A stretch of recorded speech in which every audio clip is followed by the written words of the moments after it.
Now on the first lesson I'm going to show you how I hold the needles. Everybody gets their own way of holding them, and different countries have different ways, but this is what I prefer. I use straight needles. I hold the right hand needle in between the finger and thumb. That balances it, and that leaves this finger through to put the yarn across. The left one I grip like that, and that's good, steady.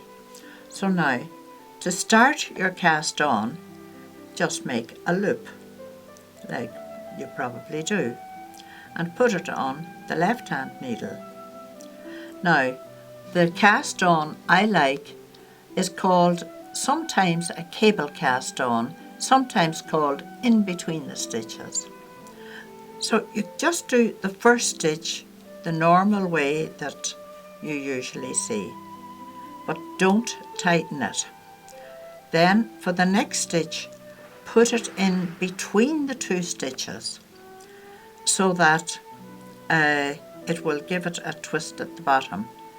Now, because my needle is here, I can just put that round and take it up and put that one. Now you always take it from the back of the stitch.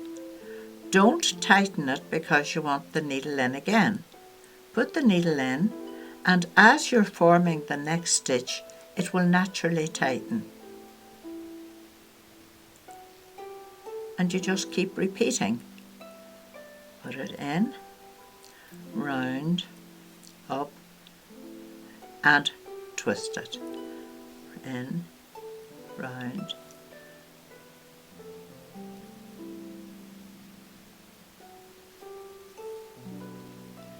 and you see that in this way, because the needle is balancing here, it leaves you free to do that.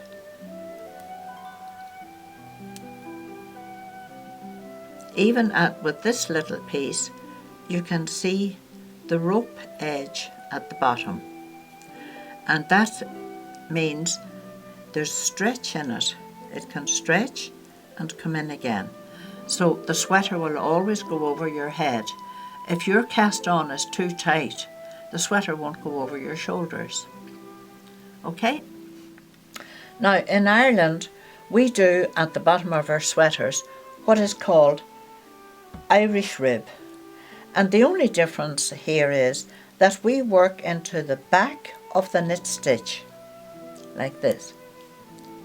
Just go into the back loop of the knit stitch. And then the purl stitch is just the usual. And the back of the next knit stitch. Now, this gives it quite a good spring in it.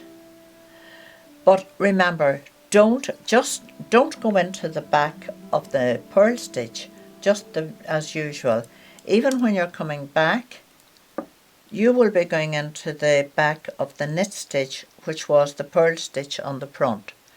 If you try to go into the back of the purl, you're doubling it up, and you'll actually take the spring out of the knitting. Later on in the lessons, we will show you as well how to put cables into your ribs to make them sit right. But that now lets you get started on the knitting.